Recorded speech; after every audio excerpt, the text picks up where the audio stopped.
Fala, Medcoffer, tudo jóia? Hora de colocar sua poltrona na posição ereta, afivelar o cinto, porque vai partir nosso Coffee Express de estudos epidemiológicos. E quando a gente fala de estudos epidemiológicos, o mais importante para as provas de concurso são a classificação desses estudos epidemiológicos. A grande maioria das questões vai colocar para você a descrição do estudo e pedir para você classificá-lo. E aí a gente desenvolveu aqui um método a partir de 3 parâmetros para você conseguir fazer essa classificação.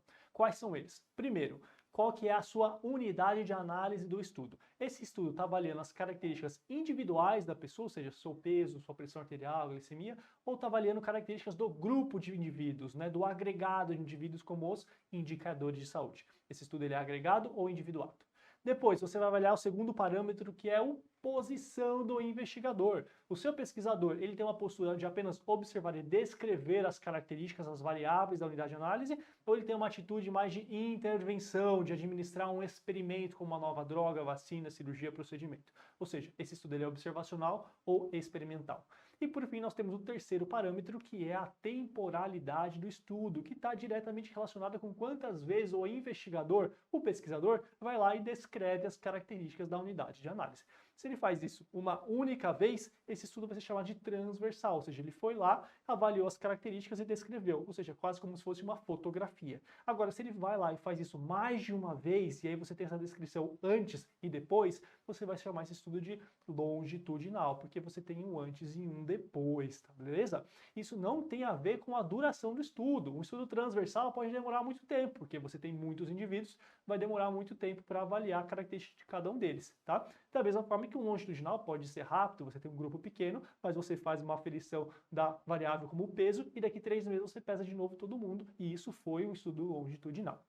E aí, se você ligar todos os pontinhos, você chega nos estudos clássicos da epidemiologia, que são esses aqui. Estudo ecológico, agregado observacional transversal, que vai ser muito bom para descrever populações, tá legal? Só que a partir de informações de base de dados secundárias. Você não está indo em cada um dos indivíduos e medindo. Você vai pegar medidas do coletivo, do agregado, como aquelas que você pega, por exemplo, nos sistemas de informação, como o Sinan, como o SIM, tá? Temos a série temporal, que é como se fossem séries de estudos ecológicos, ou seja, também é agregado, mas aí você já tem um antes e um depois, tá bom? Aí você pode ver como é que aquela população se comportou a respeito das suas informações do coletivo ao longo do tempo. Temos depois ensaio comunitário, que aí é agregado experimental, ou seja, foi feita uma intervenção nesse grupo de pessoas, e aí dessa forma ele é longitudinal, porque você vai avaliar como esse grupo de população estava antes e como é que ele ficou depois. É muito interessante para intervenções educacionais, como por exemplo a capacitação de agentes comunitários no reconhecimento de uma doença como a tuberculose. Tá?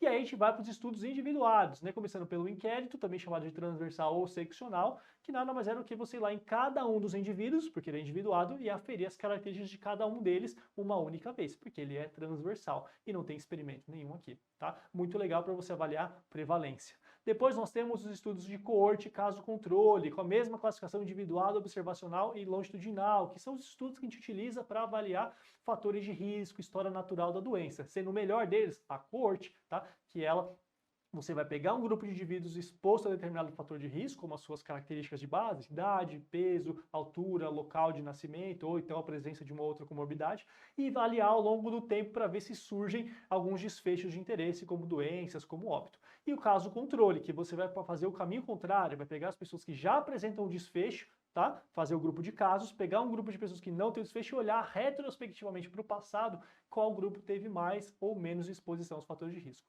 E por fim, nós temos o ensaio clínico, que é o nosso estudo individual experimental, que é o padrão ouro para testar novos medicamentos, novas vacinas, cirurgias, enfim.